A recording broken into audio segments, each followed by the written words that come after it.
Hi, welcome to this Business Leader Breakthroughs Minisode, where we highlight the best bits of a previous show episode. If you enjoy these quick insights and want to check out the full episode, you'll find the link in the show notes. Or go to thebreakthrough.co. Now let the breakthroughs begin. Here's a question I ask a lot of the members that we work with. What's your greatest asset? Our people. Correct. Yes. Well, kind of correct. Yeah.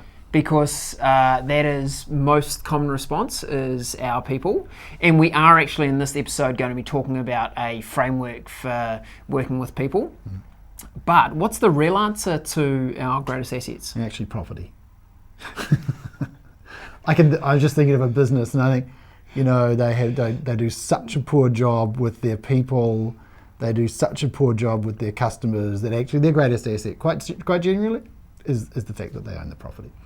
And that business would be a whole lot better, and even its property would be more valuable if they took care of their people. Truly, people are what make a difference in our organisations, regardless of scale. Well, an organisation is just a bunch of people doing processes. That's all it is. So get good people and do their processes right. Absolutely. You've got a great organisation. It's really that simple, isn't it? It is. Trying to think about now, what is it that people are looking for in the organisations that they join? Oh, totally. It's changed a lot. Yes. I do believe that the most ambitious millennials, who we all want to employ because they're really smart and super switched on, their question of you as an employer is, what are you going to give me? In particular, how am I going to develop while I'm here? And when they're all learned up, next one, next opportunity. Yeah. So, we've got to think about the kind of organisation that, our employer brand and how attractive that is to the highly talented people that we want in our organisation.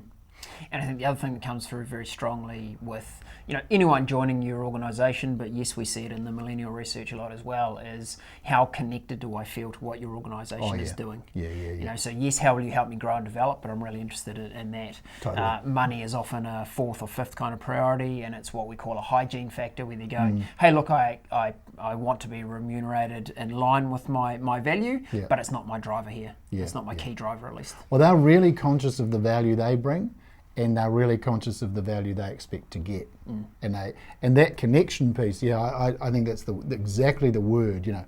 How do I connect to the organisation in terms of its purpose, what it's trying to do, its values, its culture, what sort of place is this that I'm going to be spending my working time at, because my working time is precious. It's good attitude, and it's kind of, it holds employers to a higher standard of accountability. They should be providing that kind of environment. Yeah. And with this in mind, I've come up with a little model that I call the 5 Olympic rings of people. So here's the model. It has 3 C's and 2 R's.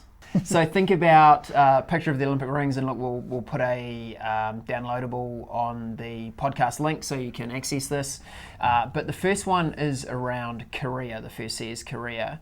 And whenever I think about these, I'm always thinking about what's our perspective as an employer, and then what's the perspective of someone that might be joining our organisation. So when we think about career, where would I like their career to develop while they're here?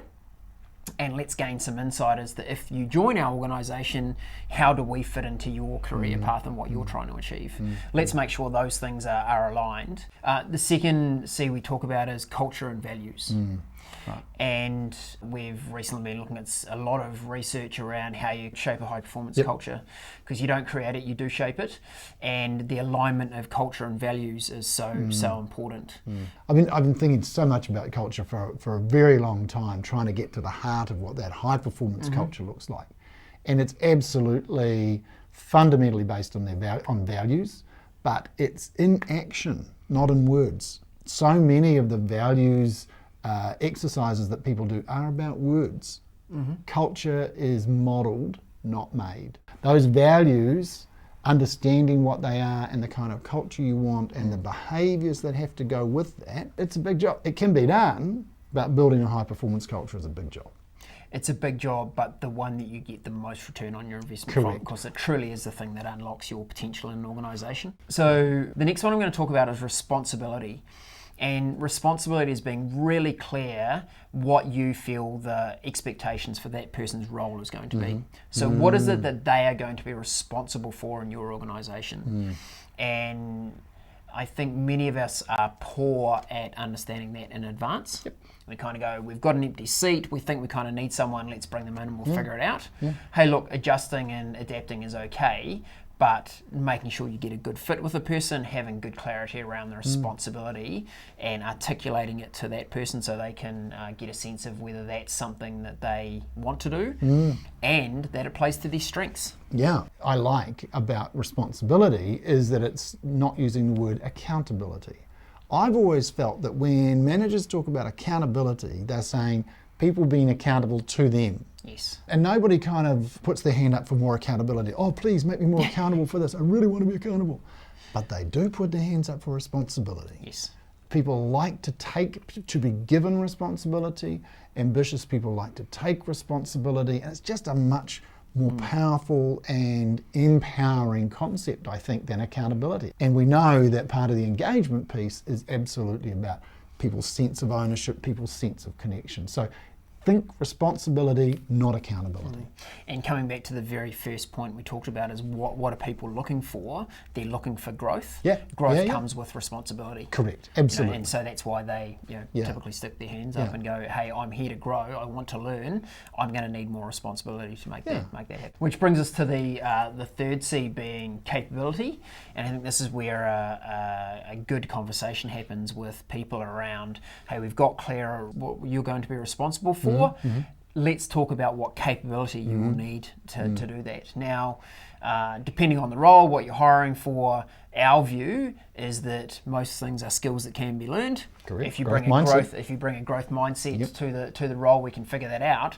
But we do want to be clear on, do you have the capability right now? Yep. Because we might need to get you into some training, we might need to get you into some development, we might need to do those kind of things so that you can meet the responsibility. But let's articulate where the capability piece is. Having that kind of clarity about what are the development opportunities for them and for us and what we do. And then people are not kind of having to work it out for themselves. So, having that agreement about a capability path, I think is really important. Look, our final Olympic ring and the final R is remuneration, or the dollars. And for me, this is a sensible commercial conversation around what's our expectation of what this role is worth, what's your expectation as someone joining our organisation and what you're trying to achieve, and what's your now view of the world and what's your likely horizon view of remuneration. No, it's not the highest motivating factor, but it is something that needs to be discussed in all of these situations. So I think you've probably just got to remember that we've got totally full employment. We've got an incredibly tight labour market, and that just means that there's more demand for labour than there is supply, and I believe, according to economics, that means the price goes up. So you might think that this job is worth X, but it's probably X plus because there's a lot of competition for labour. It's just a market. We benefit on the other side. This is how it is now. So look, the 5 Olympic rings of people, I don't prescribe it to be a all-encompassing model. It's just something that I use. It keeps it top of mind when I'm discussing roles with people to make sure that I'm covering off what I see as the key areas. I think it works well. And I've also used it not just in a hiring zone, but also in discussion with existing team members. Just kind of going, hey, let's check in. Where are you at on this? How are we doing on that? What's your aspiration here? So we can keep aligned. And I think direction. The career discussion, I think the capability discussion, they're both great. I think the culture and values one is a really good challenge for us to be thinking about. And the responsibilities piece, with having that clarity is just such a wonderful opportunity. But grappling with what is the culture here? What are our values is a great conversation to have with yourself and with your team. Yes, and high performance organisations have these conversations regularly. Yeah, they do. They talk about this stuff. They talk about this stuff, right? It's not just that, great, we did it in your interview, it was 3 years ago and we haven't talked about it since. It's about keeping these things top of mind and continuing to talk about them and evolve as people, as teams and as a business, how we can further grow and develop. For sure.